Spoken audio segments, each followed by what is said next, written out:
I know a lot of people are just writing off the Packers in this game simply because the Packers got blown out the first time they played each other, which makes some sense. But I actually think that there could be some very interesting things that happen in this game, especially on the Packers defensive side of the ball and the 49ers offensive side of the ball. We could see some very interesting chess match type situations happening. I think that, the fact that Matt LaFleur and Kyle Shanahan do have a history, I think makes this very interesting. And I think, again, a lot of people forget in this game, I mean, there was an early touchdown that was given up because of an early Aaron Rodgers fumble. And other than that, the Packers only gave up 6 points on defense up until about a minute and a half left in the first half. So it wasn't necessarily a wire to wire blowout necessarily. I mean, it kind of was. The 49ers did have the lead the entire game, but it wasn't necessarily like they just completely got the brakes blown off them the entire game. One of the ways that Green Bay was able to keep San Francisco in check through a large part of the first half was like a play like this, where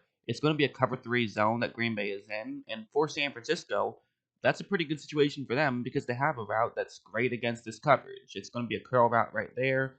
And as you see, it should definitely get into a gap in coverage. It's right before the cornerback who will be on the bottom left third of the screen and also right past any linebackers or safeties in the middle of the field. So definitely a good route in this situation. And like, watch, I mean, he's getting ready to cut, and the cornerback who is currently, supposed to be deep. Usually at this point, you make sure that you don't allow anybody to get past you, so you're going to make sure you stay deep, which is why a curl route can be so effective in this coverage. And also, since there's another 49er running out to the flat, this now pushes another Packer sort of further out of the way, which is now going to widen up that window that Garoppolo has to try to make this throw. Although also worth mentioning, there is pressure right now. So Garoppolo doesn't have a ton of time, and he pretty much has to, wait and see if this route is open, and if it's not, then he really can't make this play. As of right now, he actually isn't even looking at this route, but this is the route that he's going to look at. This is the route that he wants to hit. He's just looking off on this point. But watch what the defensive back is going to do. Watch how he just breaks in, which completely takes away that route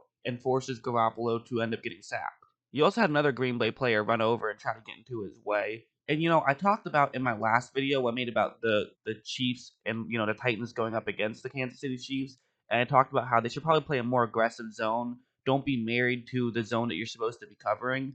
And that's what Green Bay does a good job of. They're very much not married to the area they're supposed to be covering. They're totally okay with breaking the rules of their coverage if that's what's necessary, because sometimes there's a route concept designed to beat the coverage you're in, and you're going to have some trouble if you just continue being in that concept. So sort of mix it up on the fly a little bit. It's very important to do sometimes, but it's also important to know when to do it. And I feel like Green Bay does a good job of picking their spots as well of when to mix up, what they're supposed to do and when they're not. They understand situational football, and that is very key. It's a huge reason that they're currently playing for a trip to go to the Super Bowl. Like on this play, it's going to be an end zone type situation inside the 10. Cover three zone is what the coverage is. And for San Francisco, what they're going to do is it's going to be a pick play right off the bat. They'll have a receiver just sort of run out and try to block that corner right over there, and then they're simply going to send another receiver underneath him, hope he gets open. But that's actually kind of more of a disguise. What they want to do is they want to get a Green Bay Packer out of position, so that way they can send their halfback on that route. A Packer will get out of position. They'll say, "Oh, hey, I need to break my coverage to make sure I cover up the guy who's going to be open."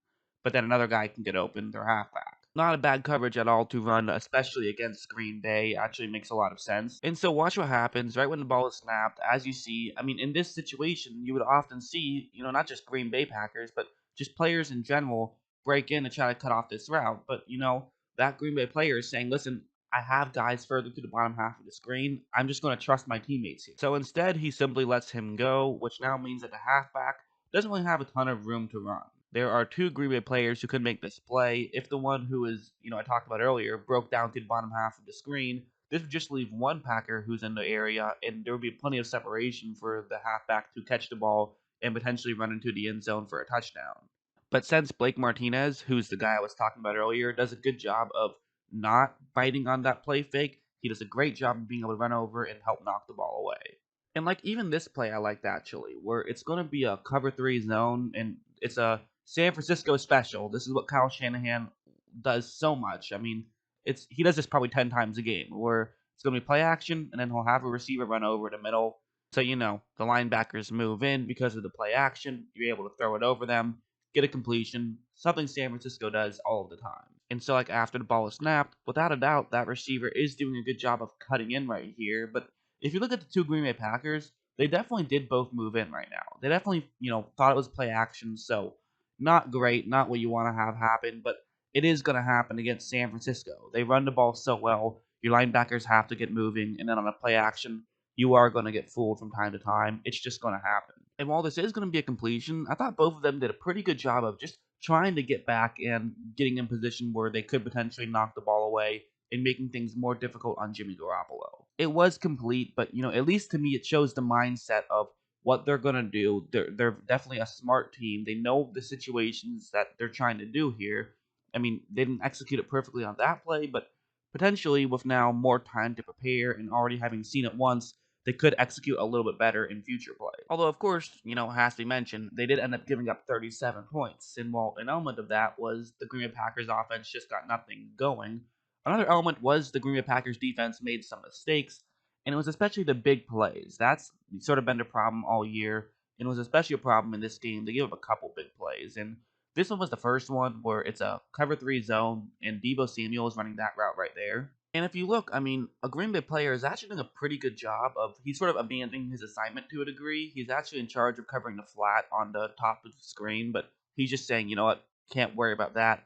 I see what the route is. I got to try to see if I can take this away.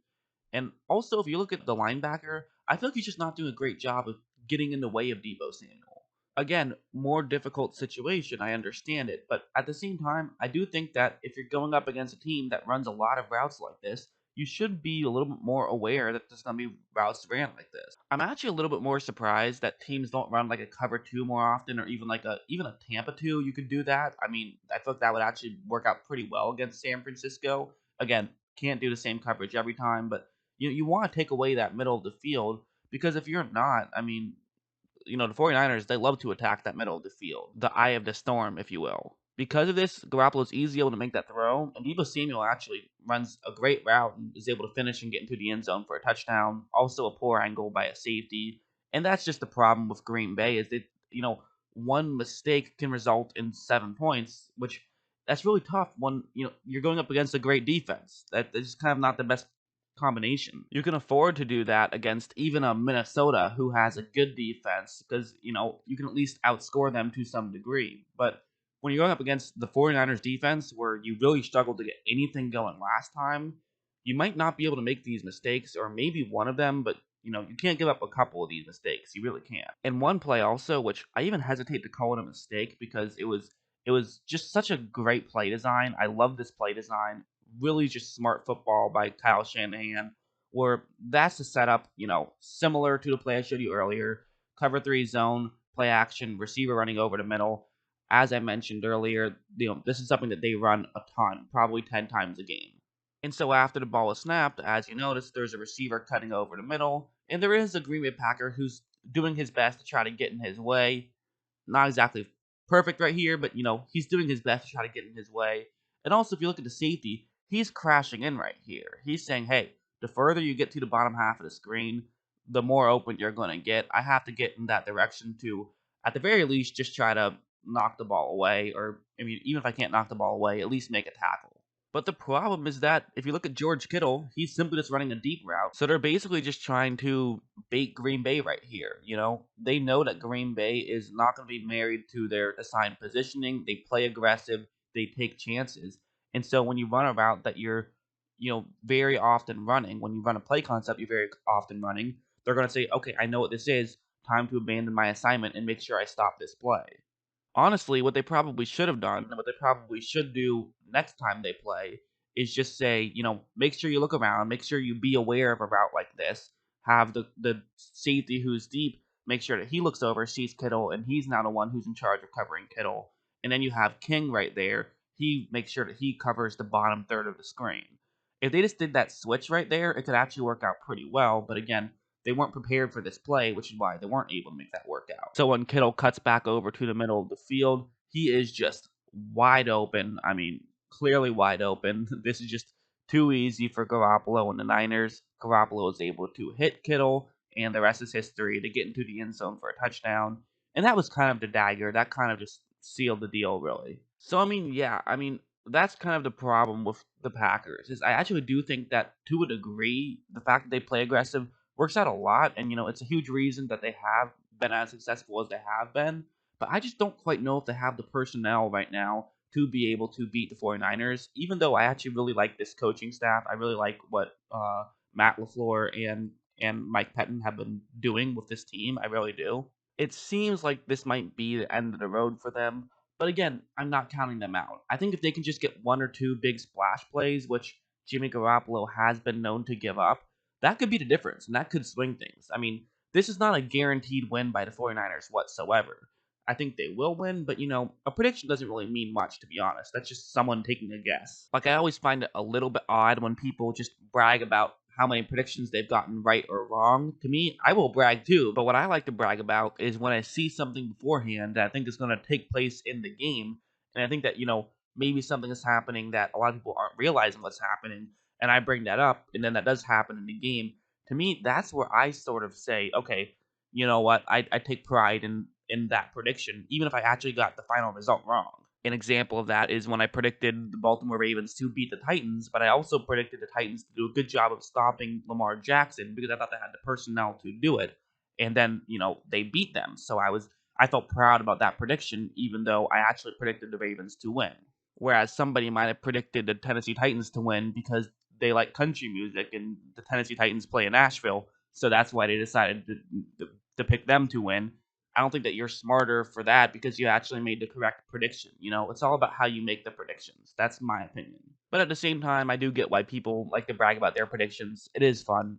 I do it too. It's just fun, I think. So, anyways, what are your predictions? And, let me know why you feel that way. I always love hearing from you guys. And, of course, as always, thanks for watching.